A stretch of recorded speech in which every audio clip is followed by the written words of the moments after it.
I wasn't close to being ready to have children. With time running out, more and more women are freezing their eggs. It takes about 30 to 45 minutes. But what does it cost? Then, behind the scenes with America's favorite Bachelor. I know that I wasn't the Bachelor by coincidence. Sean Lowe talks about his one true love. I want to share this amazing story with everyone.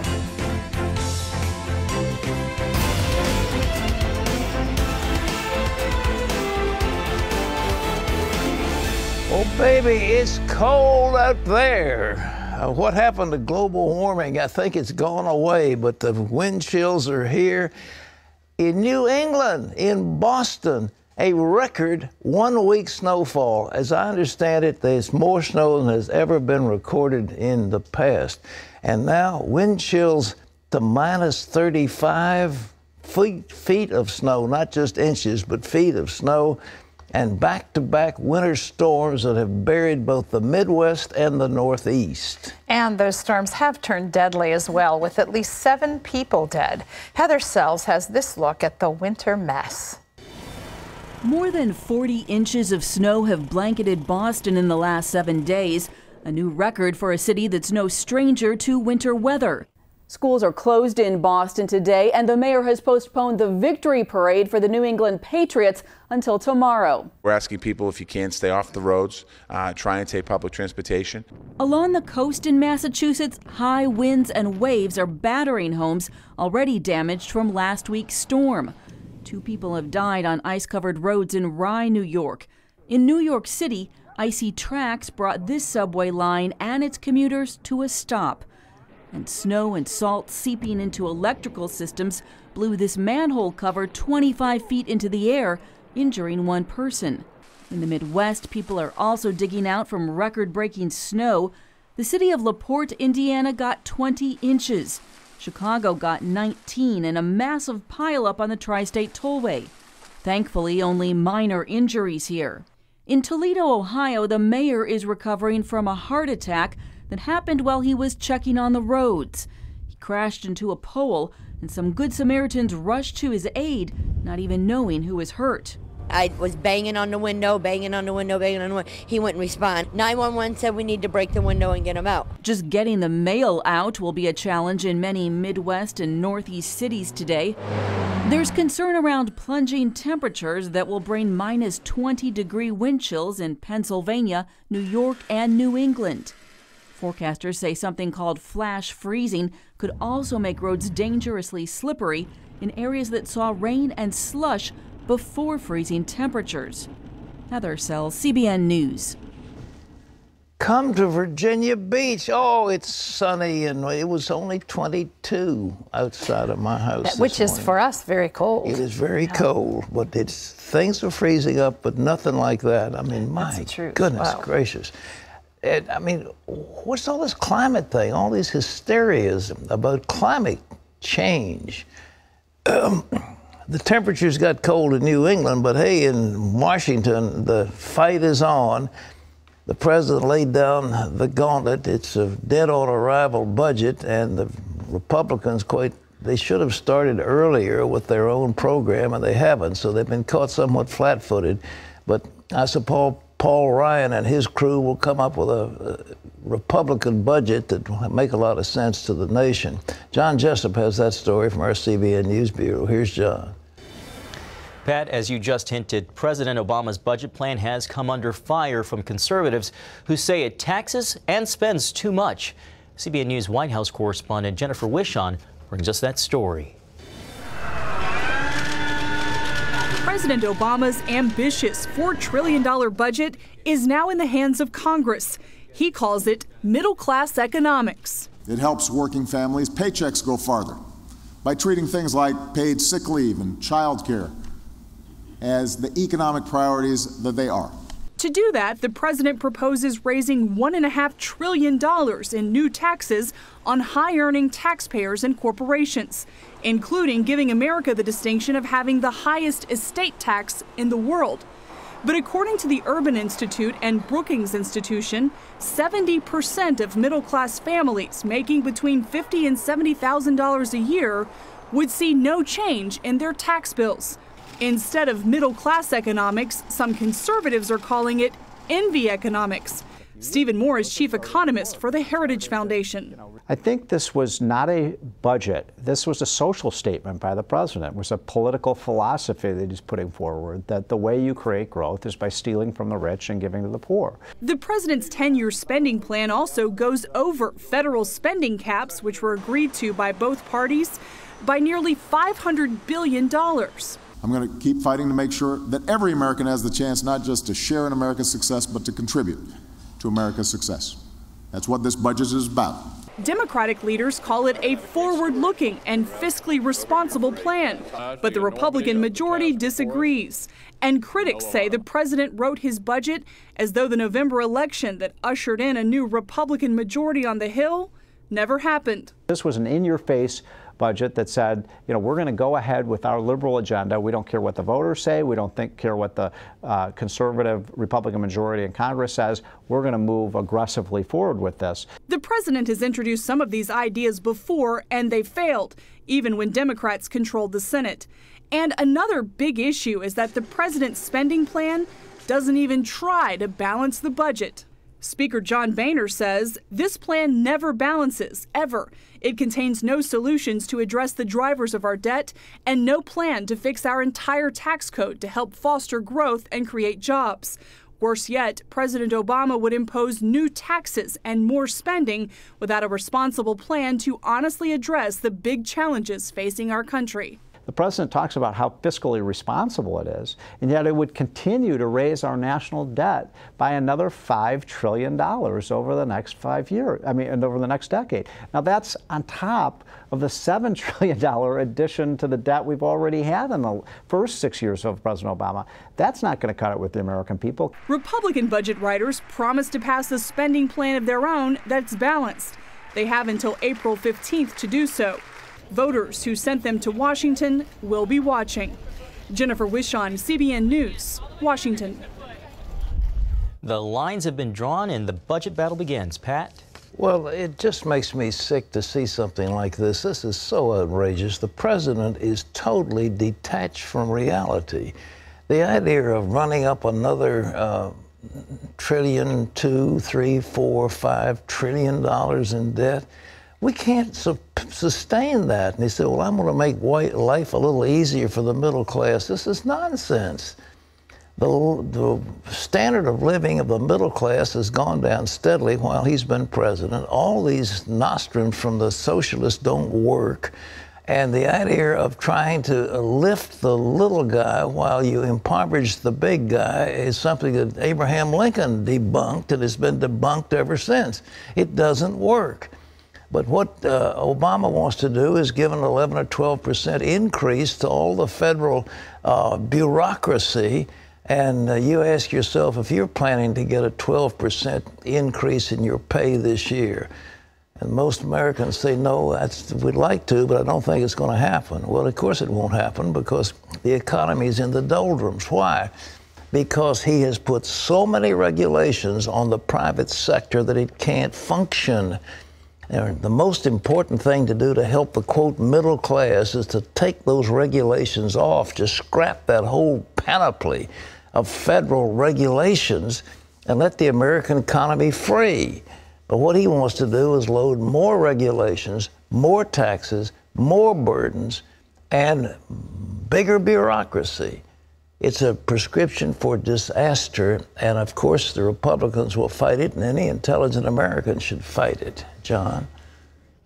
Pat, while federal spending is certain to be a hot topic on the political trail, the latest hot button issue is vaccines. Republicans Chris Christie and Rand Paul made news with their latest comments about it Monday, with both saying parents should have a say in whether their children should be required to get vaccinations against diseases like the measles. Some people don't trust vaccines, and others think the government shouldn't require them. Some Republicans, like Wisconsin Governor Scott Walker, say there is no proof of long-term problems from vaccines. President Obama has encouraged parents to vaccinate their children, and Hillary Clinton weighed in as well, tweeting a message saying, "The science is clear. The earth is round, the sky is blue, and hashtag vaccines work. Let's protect all our kids. Pat, this is a passionate medical debate that seems to be getting political. You know, when I was a kid, we all got measles. We got mumps. Yeah, I did too. You got, but they didn't vaccinate. We just got immune. But what you had to do was stay in a dark room. You couldn't read for, a week or two. And that was the thing. I'm sure that there's some serious consequences to measles, and perhaps vaccination is the answer.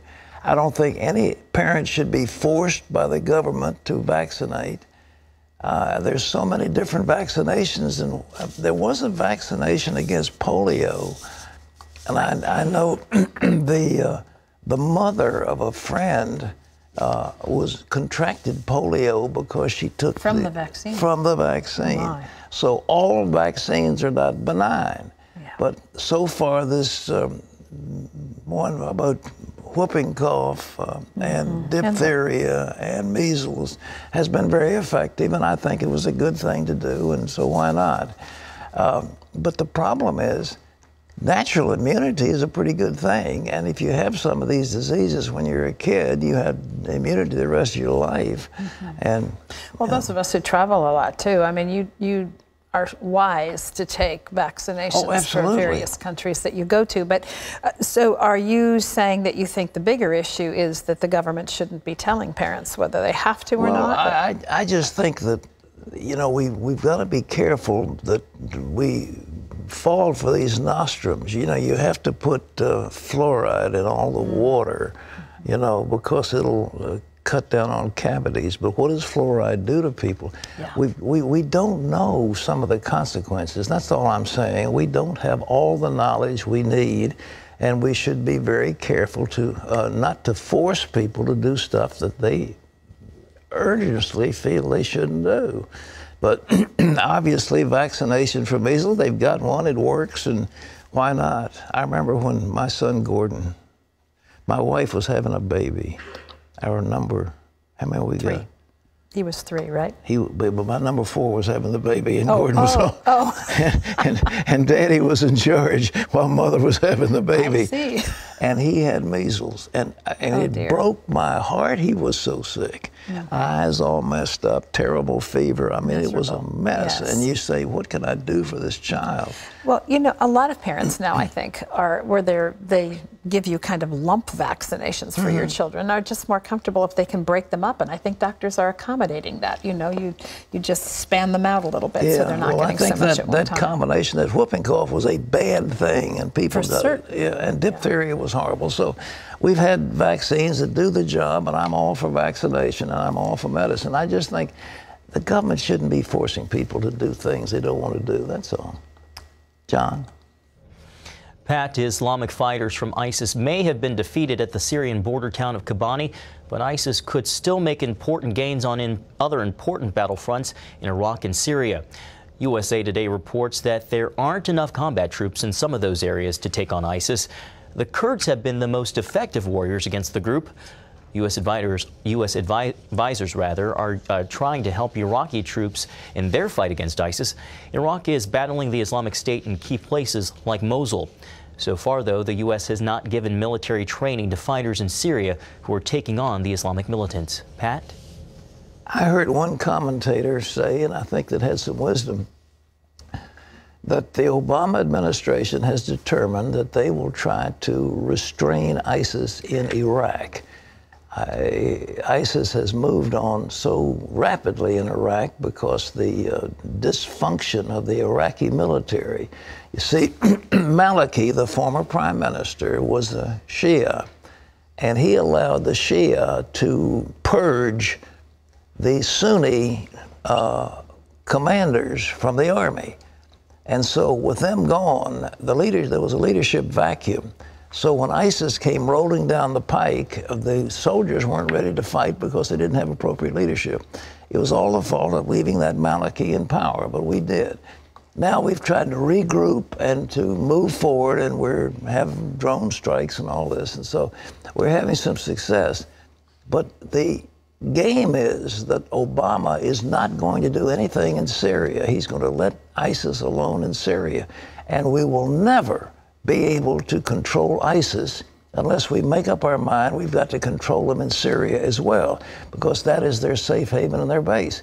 So we've got to help Syrian opposition, but we have perhaps wasted the opportunity to find the right ones and to get them going. And the same thing is true in the Ukraine. All this dithering around, we should send several $1 billion worth of supplies to the Ukrainian forces immediately, because otherwise the Russians are going to overrun that country.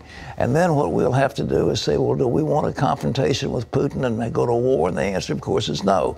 So he will take it, steal it, and own it, and we will look like a helpless tiger, and we don't want that to happen. So right now, the Ukrainian forces are ready to fight. We've just got to give them some weapons. John? Pat, have oil prices hit bottom and started rising again? Prices have jumped more than 10% in just the last 2 days after plunging sharply from over $100 last summer to just under $45 last month. The deep decline in oil prices has led to some cutbacks by oil companies and much lower prices at the gas pump. Welcome news for drivers, falling well under $2 a gallon in some places. But some analysts believe the worst of the oil decline is over, at least for now. Pat, what do you think? Have we dropped to bottom, or is there more room to fall? We might be searching for the bottom, which means that you might take it down to below $40 for a while. But this is unsustainable. The oil companies can't produce at that price. They'll start losing money. The little independents will be going out of business. The majors will cut back on some of their plans. Nobody's going to rent a deep sea rig at $500,000 a day on a speculation. There's got to be some reward there, and if they don't get it, they won't be spending their money. So that's what I think it'll come back up.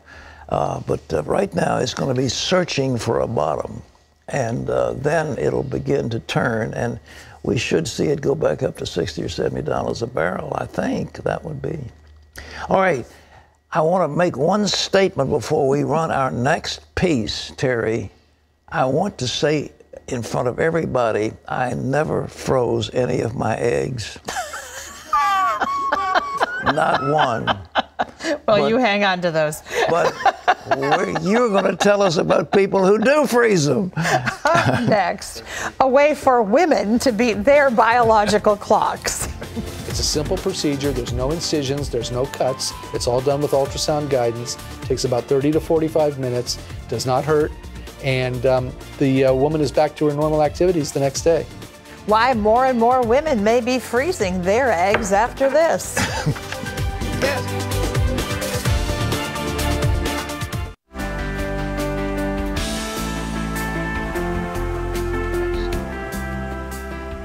Well, I didn't realize that a few years ago that women had a limited number of eggs. And when they reach a certain age, they run out of eggs. So that means they can't have any babies. But science has come to the rescue. And women are waiting longer than ever to start a family because of their professional obligations. But if they wait too long, it can be difficult to get pregnant, if not impossible. But now they have another alternative.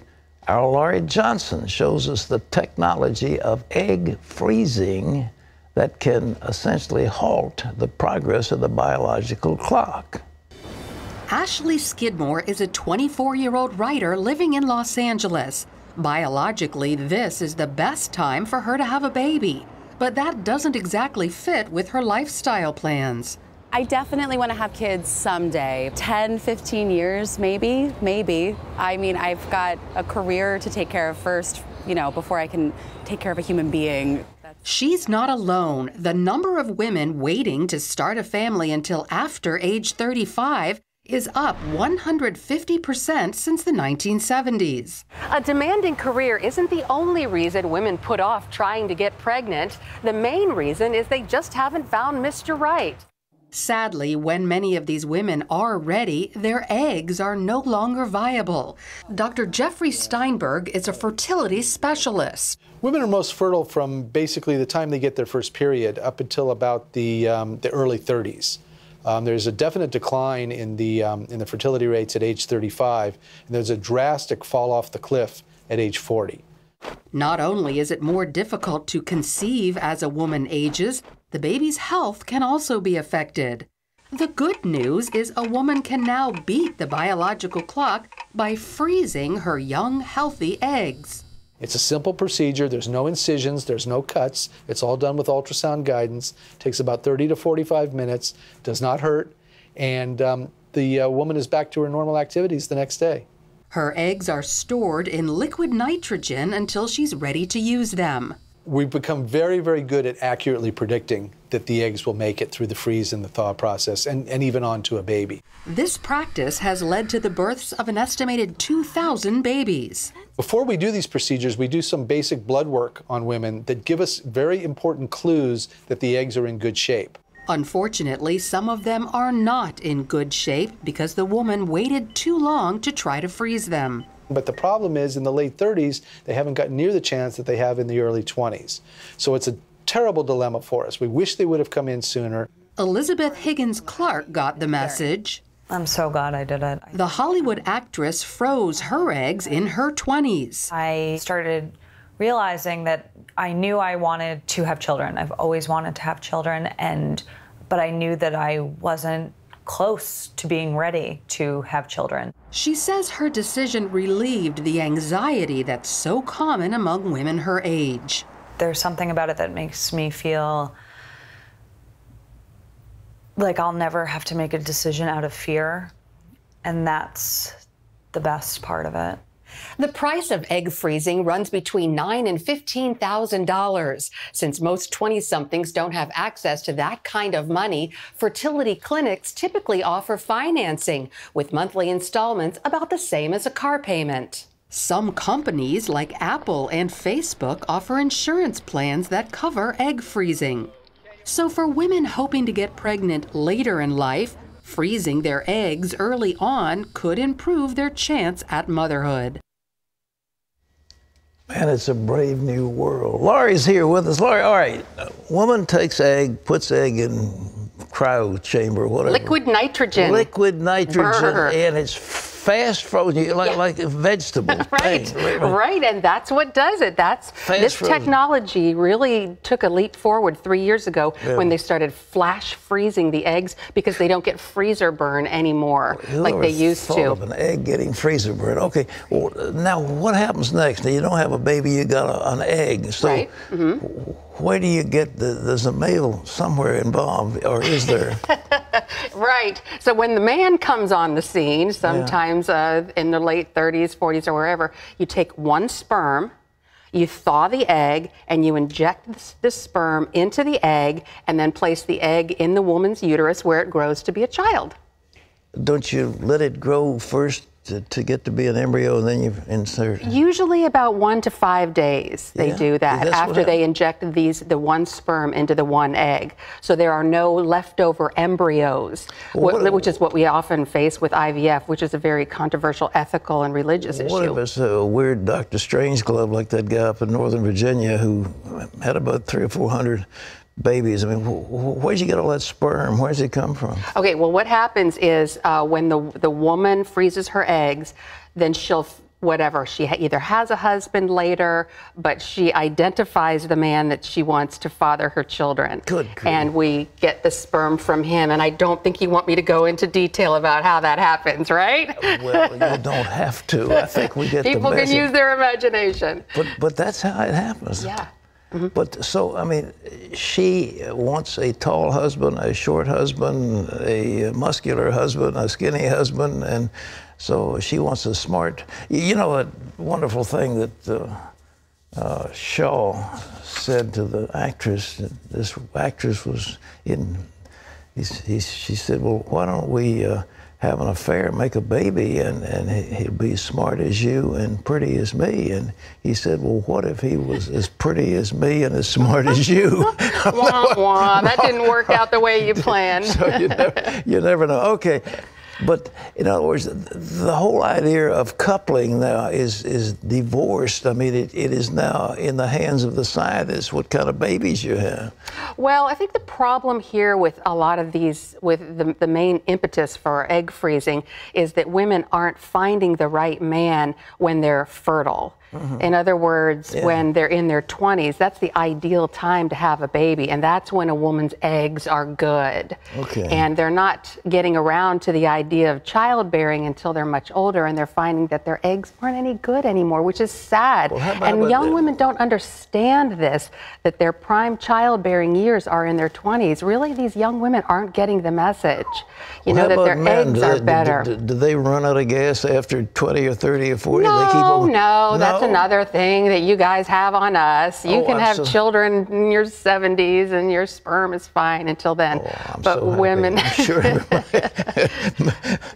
men of the world arise, you have nothing to lose. But the point here is, though, that a woman's eggs are ideal in her 20s, and you can freeze them and put them in suspended animation, so you could be 30 years old, 40 years old, 50 years old, and your eggs are still in their 20s. You can pick the father of your children as you go down the line. You want one that's wealthy and handsome and all that. And a Christian, most importantly, loves the Lord. I'm glad that should be the #1 criteria for these women. And you know, you actually brought up a good point. Is a lot of these women, when they get into their late 30s, they think, uh-oh, I've got to have a baby. So they settle for Mr. Wrong because they think, oh, well, you know, I really want to have a baby. He's kind of the only guy on the horizon, so I guess I'll go with him. You know, when I was growing up, it was kind of like you fell in love and you had children, and it was all so sweet. Now it's all so clinical. You make you think, oh my God. Well, you know, society has changed, but biology has not. Yeah, I'm afraid that's the message to these young girls is, yeah, you can have your careers and everything, but it's still best to have children in your 20s. How in the 20s she get to 10 grand and take her 15 to get this done? Well, if they have generous parents or grandparents, instead of, you know, buying your child a car for her graduation from college, or grandparents who put, you know, sometimes grandparents put down payments on a house for their grandchildren. Maybe they could put a down payment on a grandchild. I can see that's not a bad idea. Walking down, she gets her diploma, and Daddy gives her $10,000. I go freeze your eggs. Yeah, because I want to be a grandfather one day. No, but they do, seriously though, they do have the payment plans. Okay. You know, for $250 a month for a couple years. I don't know. It scares me to death, but I think it's probably a good thing. It helps people have children. It's an option. An option. Whew. Have you've got a lot of interest in this, don't you? I do, because you know what? What? I have a daughter in her 20s. Oh no! She says, "Mom, should I freeze my eggs?" I'm not ready to have a baby yet. I said, I said, well, I am not ready to be a grandmother yet either. So, yeah. So, boy, am I going to write the check? Yeah. I told her to ask her dad. Okay, well, let Dad do it. Well, ladies and gentlemen, this is The Cutting Edge, and you're watching it here on the 700 Club, and I appreciate Laurie. She's in the cutting edge of science and very interesting, a brave new world. Terry, did you freeze anything? I'm going to move this right along right now, because coming up, we got an answer to all of this. America's favorite bachelor's in the house. Sean Lowe takes us behind the scenes to tell how he found the love of his life on reality TV. And that's next. To listen to our top songs of the week, go to CBN Radio at cbn.com. Sean Lowe starred in the 2013 season of The Bachelor. He was voted America's favorite bachelor, and he's been credited for reinvigorating that show. To Sean, the best thing about his time on reality TV was finding the woman he wanted to marry. Shaun and Catherine Lowe met in a unique and public way. Both appeared in season 17 of ABC's reality show, The Bachelor. They also share the distinction of being the first couple from the show to marry. Shaun says he relied on his faith in God to make every decision, which included asking Catherine to be his wife.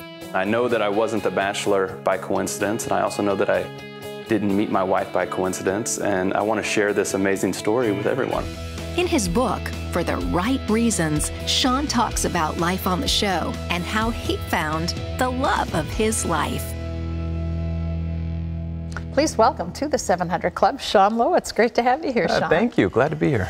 Talk about this a little bit, because a lot of us are skeptical about whether someone can meet someone amongst a bevy of others and fall in love in front of the cameras. I mean, how does that work? It sounds crazy. I thought it was crazy when I agreed to do the show. I never thought it was possible, but it is possible. I think falling in love may be the easy part. I think working at that love and working to create a healthy relationship after the show is definitely the more difficult part. Now, you actually were on The Bachelorette as one of the I was group one of guys. the 25 guys, and I honestly joined the show because I wanted a free vacation, nothing more. Hey, I've seen some of those places. That's pretty good.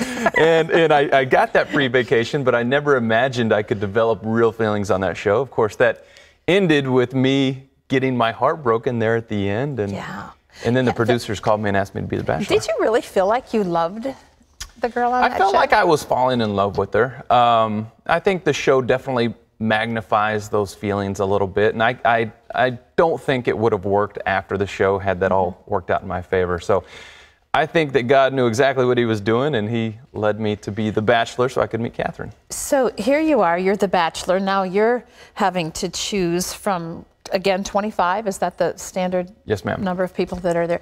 And you get it down to 2 women, and you really have feelings for both of them. How did you decide to choose Catherine over Lindsay? Yes, you know, it's such a unique circumstance because you're developing feelings for multiple people all at the same time. But there towards the end, I just had this peace in my heart. I knew God was telling me that, you know, Catherine's the one. She was the only one I was thinking about constantly. She's the only one that I wanted to be with at all hours. And I just didn't have those feelings for any of the other women. And I knew that Catherine was the one for me. Yeah, you said in your book, For the Right Reasons, which we'll talk about in a minute, that you just couldn't imagine walking away from Catherine and not having her. Right, right. You know, these days of filming The Bachelor can be so long and tiresome, and so at the end of the day, all I wanted to do was get back to my hotel room and go to bed. But with Catherine, she was the one, I never wanted to say goodbye to her. You know, I always wanted to be with her, and I thought, there's no way I can live life without her. I've got to have this woman in my life. So talk about the show again for just a moment and what goes on behind the scenes. My daughter hates to watch with me. She has watched for years because I always say, now see, when that door opens and you can see the person coming in the door, there's a camera in that room. Do you not understand this? It's a little bizarre when, you know, you're watching it on TV and it looks like they're having this nice, quiet, intimate dinner. Well, in reality, there are camera guys and sound guys and producers standing feet away. It is weird, but after a while, you kind of get used to it. And not only that, you become friends with all the camera guys and producers. And so you don't really even mind that they're listening. Yeah, you were a believer, and everyone knew it. You had certain standards that you said you were not going to change, one of them being that you wanted to remain chaste until after you had found the woman you loved and married. Were there challenges to that for you? There were certain challenges. You know, the show wants to make kind of steamy television, for lack of a better term. They want it to be provocative, and there were certain situations where I had to tell the producers, I'm sorry, I'm not going to do that. I don't like the way that looks. But to the show's credit, they were very respectful of that. And you know, it's challenging being in that Hollywood spotlight and sticking to your morals, but I've tried my hardest. Now, you were, you also, I think, wanted to meet with Catherine for a few minutes before you made that final decision because of your faith, because you were a man whose faith was important to him and you weren't quite sure where she stood on those grounds. There was a little bit of a challenge from behind the scenes on that. Yeah, sure. The night before I was supposed to propose, I knew I loved her. I knew I wanted to spend my life with her, and we had talked about faith, but I wanted to really nail it down and not leave anything on the table. And so I begged the executive producer, I've got to talk to her, which talking to the women off camera they don't want to do it. But I got him to agree to allow me to talk to Catherine, and I told her, I said, this is what I have to have in my life. I have to have a wife that's going to challenge me spiritually, and we're going to have a marriage that's centered on Christ, and all these different things. And I think she was stunned. I think I just caught her off guard. She's like, But you know, I'm so glad I had that conversation, and Catherine has lived up to every word and then some. How did that happen for her? Because her faith walk kind of came along gradually. Yeah, it did. You know, she was raised in a Catholic family, and you know, I didn't want to get married to someone that was unequally yoked with me, and God just placed a peace in my heart, and I knew that I was supposed to marry Catherine, and it wasn't until shortly after the show had finished filming where she accepted Christ into her life, and she's become this amazing woman of God, and it's exactly the wife that I need to have in my life. Since then, you have done Dancing with the Stars. Was that something you had ever seen yourself? No, I'm not the dancer. If anyone watched the show, they know that. But it was a fun experience. It was tiresome. We were rehearsing 10 to 12 hours a day, grueling practices, but it was fun. I'm glad I did it. Yeah. So you have had quite the craziness. I mean, you went through this whole Bachelor process, meet the woman of your dreams, go on Dancing with the Stars, get married on television, write a book, For the Right Reasons. If you want to really know what goes on behind the scenes, it's all in here. What's next? I don't know, but that's kind of exciting. I don't know what life is going to bring our way. We love the life we have now. We love living in Dallas, and I still do things in oil and gas, which is what I did out of college, and Catherine still does things in marketing and graphic design. So we have normal lives. I don't know if anything else is going to come our way, but we'll see where God takes us. Well, the book is fascinating. I know that there are many, many people who follow the show regularly, and you can read all about Shaun's specific experiences with reality TV. This new book is called For the Right Reasons. It's available, of course, wherever books are sold. Great to have you here today. Thank you very much. Great to be here. Well, still ahead, a man whose childhood was a living nightmare. When I was 4 or 5 years old, my father started to sexually abuse myself and my sister. What it caused me to do was to think that somehow it was God's plan for me to be sexually abused as a child. Watch how the truth sets him free from his past. That's coming up.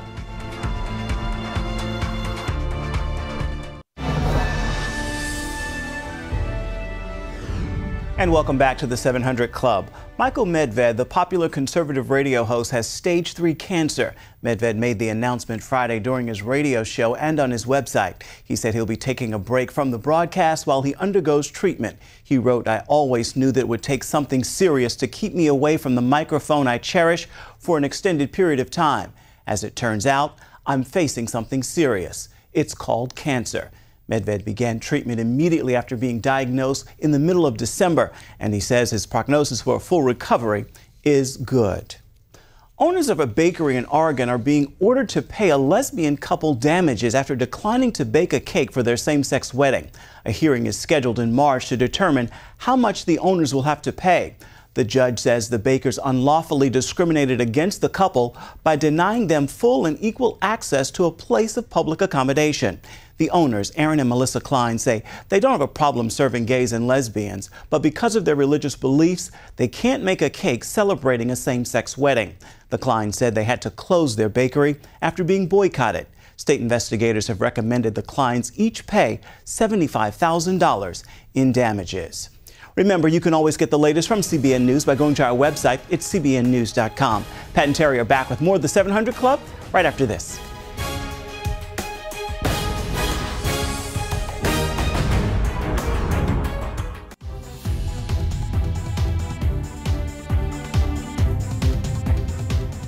I tell you, what goes on behind closed doors is shocking sometimes, and we've got a story that is equally shocking. Shaun Harden's father was sent to prison for abusing him and his sisters when Shaun was just 5 years old. But after that, his life didn't get much better. His mother continued to attract a revolving door of abusive men, and Shaun became collateral damage. These were nightly battles that went on. I mean, it was every single night a big drawn-out, violent confrontation with, both verbal violence and physical violence and substance abuse. Shaun Harden's childhood was filled with fear. His mother married 8 times, and nearly all of her husbands were abusive, beginning with Shaun's birth father. When I was 4 or 5 years old, my father started to sexually abuse myself and my sister. My mom found out about this and he wound up getting arrested. It really started a process of me not trusting father figures or men really at all from that point. It took a lot for someone to gain my trust. Her pattern of attracting abusive men continued.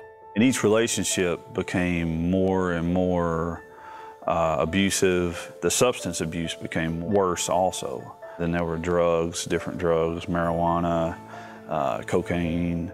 The hostile environment took its toll on Shaun and his siblings. It really caused me to become numb, to become really good at pushing feelings down, and it caused me to become very introverted. When Shaun was a teenager, someone invited him to their church youth group. That was the first place that I really heard about God and Christ and everything that he had done. And that was when I actually became saved. But Shaun became disillusioned when he sought advice from church leaders about the abusive situation at home. A lot of times the advice that I got was, God will make a way, or God has a plan. What it caused me to do was to think that somehow it was God's plan for me to be sexually abused as a child. Somehow it was God's plan for me to deal with this violence and drugs and all these things that were going on at home. Shaun began drifting from the church and God. It also gave me a view that Christianity was more about, you got to survive whatever God throws at you. If this was God that was planning these things, I didn't know what he was going to throw at me next. After high school, Shaun moved to Myrtle Beach, South Carolina. A talented singer, he got work performing in a show. He also fell into the party scene and even further away from God. I got as far away from God as I'd ever been since I'd been saved. I got involved with drinking a lot. It was the beach, it was a vacation town, so it was a party lifestyle. I got involved with drugs. I was involved in all kinds of bad things when I was down there. I loved God and I knew that Jesus died for me, but I kept them at such a distance that because I didn't really understand the relationship and how it's supposed to work. Shaun's parents and younger siblings came to visit him for his 21st birthday party. That night, something happened that caused Shaun to do some serious soul searching. My little brother and sister were upstairs sleeping on a sofa bed, and when I went upstairs, there were 2 people that were doing cocaine off the top of a TV that was about 5 feet from where my little brother and sister were sleeping. And it was at that moment that I realized I had become exactly what I knew that I wasn't supposed to become. I knew drugs and being that person was bad. Because I had seen it, I knew that that is not who I wanted to be. Shaun knew he had to get back to church. I realized that I needed to seek God and figure out, okay, well, what is this really about? What Christianity is, what it means. I knew it had to be more than what I had heard or what I had learned. He eventually moved back to the Nashville area where he met his wife, Lori, and found a good church. One Sunday, they heard a Bible verse that would change both of their lives. That was the first place that I ever heard Jeremiah 29:11, that says, I know the plans that I have for you, plans to prosper you, not to harm you, plans for hope and a future. Right there, that one verse just blew everything about my faith out, because it says in there, I don't have plans to harm you. As we got more and more into the Word at church, and as both me and my wife learned more and more about what God says about us, I began to start praying more, really growing closer in my relationship. I was able to trust God in my marriage, to trust God for my happiness, for love, for 100% everything that I needed. I could trust Him. Shaun and Lori both rededicated their lives to Christ. Shaun later joined the Nashville Police Force in the SWAT division. God also opened doors for him to use his musical talents as a worship leader. Today, Shaun finally knows who he really is in Christ. Like it says, God has not given me a spirit of fear, but a power, love, and of sound mind. Now I know that I am not an abused kid. I am not any of those things that happened to me in my past. I am who God says that I am. My identity comes from God, and my identity is in Christ and what He has done for me. Amazing grace.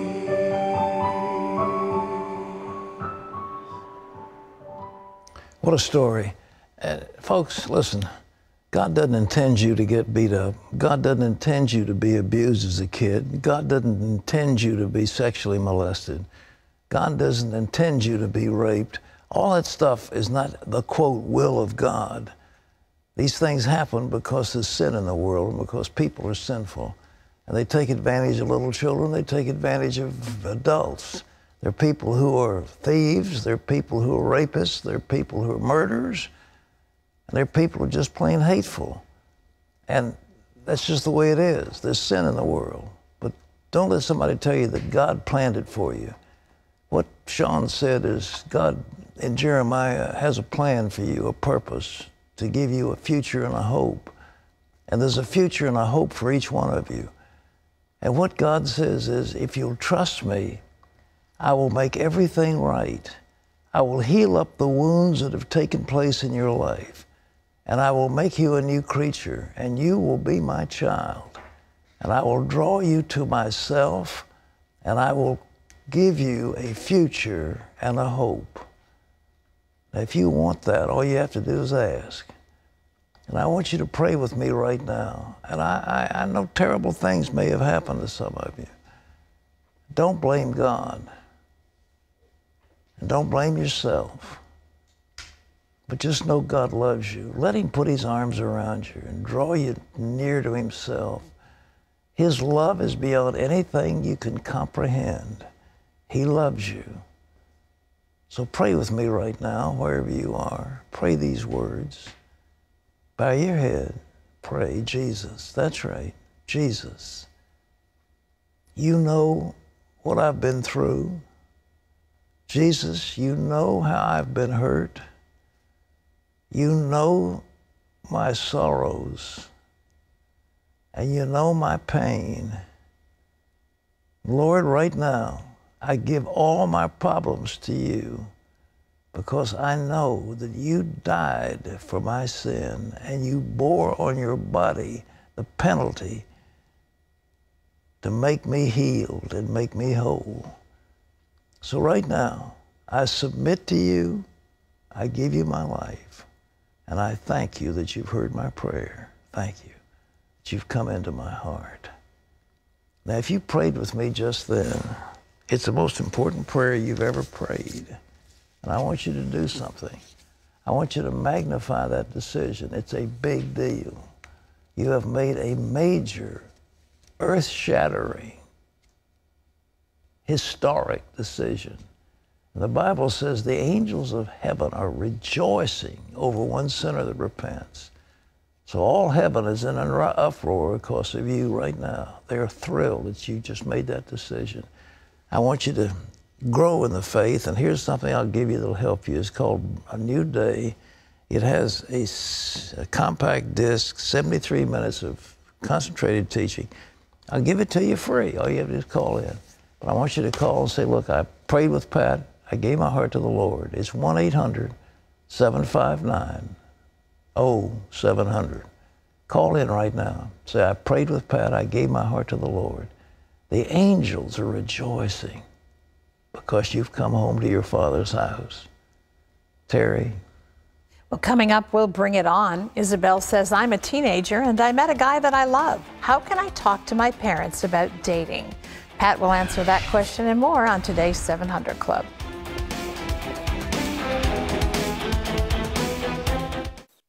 Regent University, the world's preeminent Christian graduate university.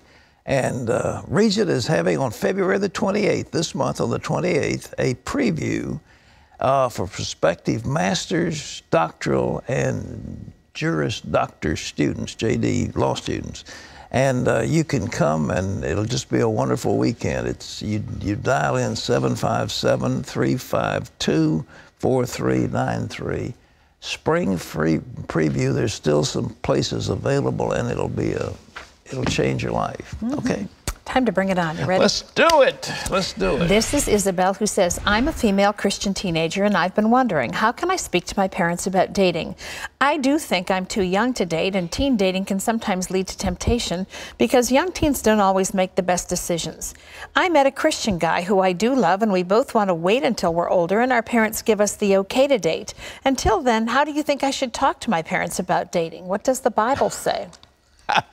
You know, this conversation should be coming from parents. How do I tell my teenager? You are very mature, and I just think that what you've got is wonderful. I think you ought to sit down very quietly with mother and dad. I don't know your relationship to them, and say, listen, I'm a Christian, and I think I should wait for marriage, but I've got a guy that I feel like I'm in love with, and I want to date him, but I don't want to do it until you folks feel good about it. I mean, it will blow your parents away. Trust me, with that conversation, they will be overwhelmed. If they're any good, they'll think, what a glorious daughter we've just raised. Indeed. That's beautiful, but that's what you say. Look, I want your permission. I want you to enter into this relationship. I want you to meet my friend and give me your opinion. Okay, this is Stephen, Pat, who says, my mother died in 2011, leaving my inheritance in a trust to prevent me from giving 10% to my church. What can I do? You take the money. I don't know how she can keep you from giving 10% if the money... Even if he takes it out in increments, he can give 10%. There'll be an income that'll come to you, and you can, but what you didn't... The trust says you can't take the corpus and cut it up where you give 10% of the corpus. You've got to keep that invested, but you'll get income, and so from that income you can tithe and, you know, be happy. All right. This is Bernice, who says, why does Pat see death as something bad? As a believer, isn't dying and going home to be with the Lord our final goal? Why is Pat saying to rebuke the angel of death when the angel of death takes us home to be with God? There are times when the devil wants to take you prematurely. And that's what I was talking about, rebuking the angel of death. When somebody the one I was thinking about, he was a father, he had 5 children, he was like 31 or 2 years old. And for a young father to be taken away from his children prematurely is not of God. But of course, when we get closer, that's the, I come to some funerals I preach, that's the going home of the saints of God rejoicing with the Lord. But 32-year-old father with 5 children, I'd rather him stay around a little longer. But the rest of us, heaven is our home, absolutely. Well, we leave you with today's Power Minute from the Psalms. Those who seek the Lord shall not lack any good thing. We'll see you tomorrow. Bye-bye.